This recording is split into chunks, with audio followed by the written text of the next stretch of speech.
Biz sənə arzu eləyirik 100 yaşa, mübarək olsun sənin 11 yaşın. Bütün arzuların həyata geçsin, təbrik edir yaxınların qardaşım. Bütün arzuların həyata geçsin, doğum günün mübarək olsun sənin.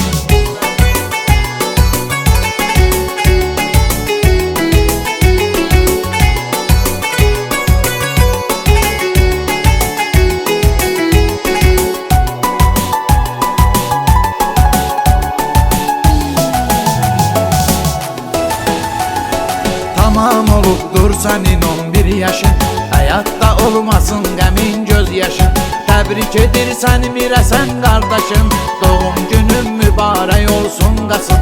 Təbrik edir səni Mirəsən qardaşım, doğum günün mübarək olsun qasım. Sən bilirsən atan səni çox sevir, hər addımda can sənə qurban deyir. Dayoğlu İsmail təbrik eyləyir, bu ad günün mübarək olsun qasım. Dayoğlu İsmail təbrik eyləyir, bu ad günün mübarək olsun qasım. Biz sənə arzu eləyirik 100 yaşa, mübarək olsun sənin 11 yaşın. Bütün arzuların həyata geçsin, təbrik edir yaxınların qardaşım. Bütün arzuların həyata geçsin, doğum günün mübarək olsun sənin.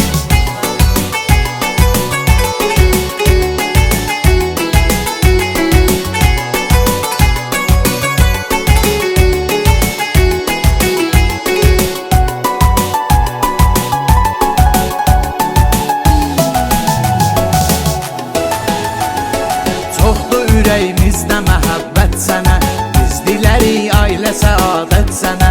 İlahi eyləsin nəzarət sənə, doğum günün mübarək olsun qasım.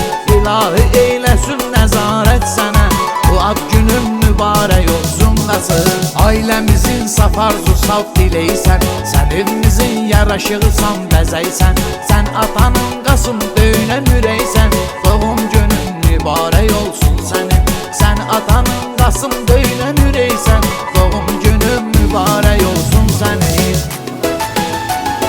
Biz sənə arzu eləyirik 100 yaşa, mübarək olsun sənin 11 yaşın.